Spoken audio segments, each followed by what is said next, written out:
What should I do if I'm nervous to bring up the things I'm struggling with to my counselor or doctor?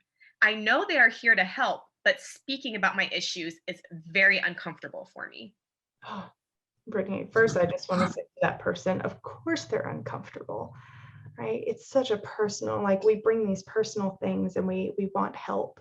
But they can be so private and they can be so complex. Like we have layers of things that have happened. And sure, a counselor or a doctor is supposed to be there to help, but they're still a stranger until you build this relationship. And so, first to that person, I just want to say that is so normal for you to feel uncomfortable. And just the bravery behind that, like, I admire the admittance that, like, this is hard and I want to figure out how to get through it because it sounds like it's a lonely place back there holding it and wanting help and being so close, but not sure how to kind of make that next leap. So, my biggest piece of advice is maybe just bringing language around that. Mm, And I have some things that I really want to talk about. And I know that you're supposed to be here to help me. And I don't know if I'm even ready right now, but it's really hard. I just want you to know how uncomfortable I feel. And, just talking about that piece. As clinicians, we have a term for that. We call it slicing it thinner. It can be so overwhelming to walk up to this big wall, this big hurdle that is all of our emotions and experiences or traumas and problems.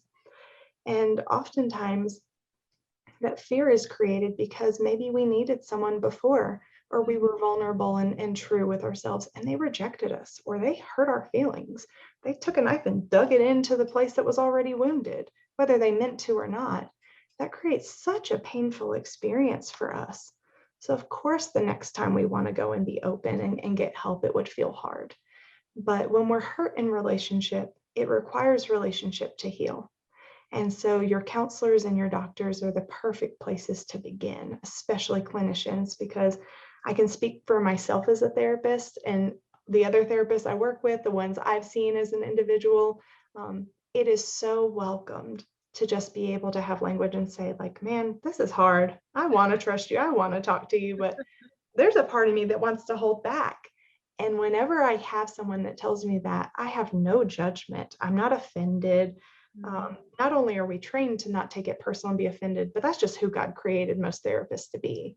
We don't, that's why I think we enjoy the role that we get to play in because that's just God made us to be very, patient and understanding of those things. And so I know for me, I have this big cheer. I'm like, yes, they were at least able to tell me that that was hard. And so that also gives me permission and your therapist, whoever that is, to know like, okay, let me take it slow for them here. They mm. want me to come in, but I don't need to come and kick down the door. Let me respect them. So yeah, that was a long wordy answer, I'm sure, but just your voice matters. And so I just want to empower anybody who is feeling that way, that insecurity and like holding back. Your voice has power, and just even being able to say, this is hard and I don't know how to move past this. Like that actually is a win. That's a huge, great first step. And just trusting that, you have people that God has put you with someone in your life for such a time as this for healing and help for you in that hard place.